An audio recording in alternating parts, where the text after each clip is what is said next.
दोस्तों, हमें ये कहानी सिखाती है कि क्रोध को छोड़ना कितना जरूरी है।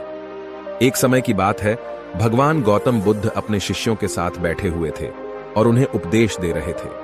तब उन्होंने अपने शिष्यों से कहा, क्रोध इंसान का सबसे बड़ा दुश्मन है। क्रोध करने वाला व्यक्ति खुद को हानि पहुंचाता ही है, लेकिन दूसरों को भी हानि पहुंचाता है। वह प्रतिशोध की आग में जलता है और अपने जीवन को बर्बाद करता है।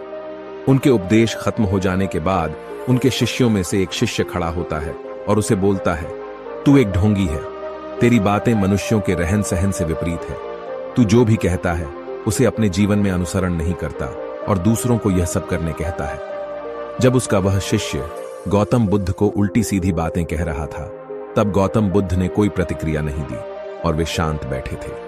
लेकिन ऐसे में वह व्यक्ति और भी ज्यादा गुस्सा हो गया और गुस्से में आकर उसने गौतम बुद्ध के मुंह पर थूक दिया।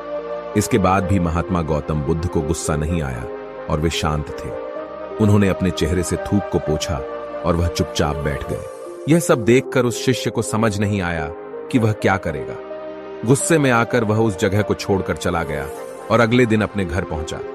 जैसे ही वह अपने घर पहुंचा, तब तक उसका दिमाग शांत हो चुका था। दिमाग के शांत होते ही उसे इस बात का एहसास हुआ कि उसने कितनी बड़ी गलती की है। उसे पाप हुआ है। वह खुद को मन ही मन कहने लगा, यह मैंने क्या कर दिया?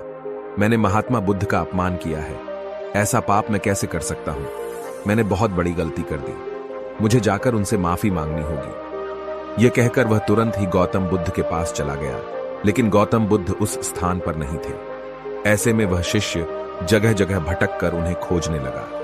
जैसे ही उसे महात्मा बुद्ध मिले तो वह उनके पैरों पर गिर गया और उनसे कहने लगा, मुझे माफ कर दीजिए, मुझसे गलती हुई है। मैंने आपका अपमान किया है। मैंने यह बहुत बड़ा पाप किया है। यह सब देखकर गौतम बुद्ध ने उससे कहा, शांत हो जाओ, क्या बात है मुझे बताओ, तुम कौन हो? गौतम बुद्ध के यह पूछने पर वह शिष्य चौंक गया। वह सोचने लगा कि महात्मा बुद्ध मुझे कैसे भूल सकते हैं? मैंने तो उनका अपमान किया था। यह सोचकर उसने महात्मा बुद्ध से पूछा, मैं वही शिष्य हूं जिससे कल आपका अपमान किया था और आप इतनी जल्दी मुझे भूल गए। हमें कल की बातों को कल में ही छोड़ देना चाहिए। वह अच्छा हो या बुरा, उसके बारे में बार बार विचार नहीं करना चाहिए। मैं बीती हुई बातों को पीछे छोड़कर आगे चलता हूं और ऐसा ही हम सबको भी करना चाहिए, महात्मा बुद्ध ने उस शिष्य से कहा। महात्मा बुद्ध की यह बातें सुनकर वह शिष्य और भी ज्यादा प्रभावित हुआ और उनसे बोला, मैं आज से आपकी हर बातों को माना करूंगा। दोस्तों, इस कहानी से हमें यह सीख मिलती है कि क्रोध करना इंसान के लिए सबसे खतरनाक है। यह मनुष्य का सबसे बड़ा दुश्मन है जो उसे बर्बाद कर सकता है। इसलिए मनुष्य को कभी भी क्रोध नहीं करना चाहिए। इस कहानी से हमें यह भी सीख मिलती है कि बीती हुई बातों को हमें भूलकर आगे बढ़ना चाहिए। अगर कोई मनुष्य अपनी बीती हुई बातों पर ज्यादा ध्यान देता है तो उसका ध्यान पूरी तरह से भूतकाल में लगा होता है और वह इंसान कभी भी आगे बढ़ने की ओर विचार नहीं कर पाता। इसीलिए हमेशा पुरानी बातों को छोड़कर आगे बढ़ने की सोचें।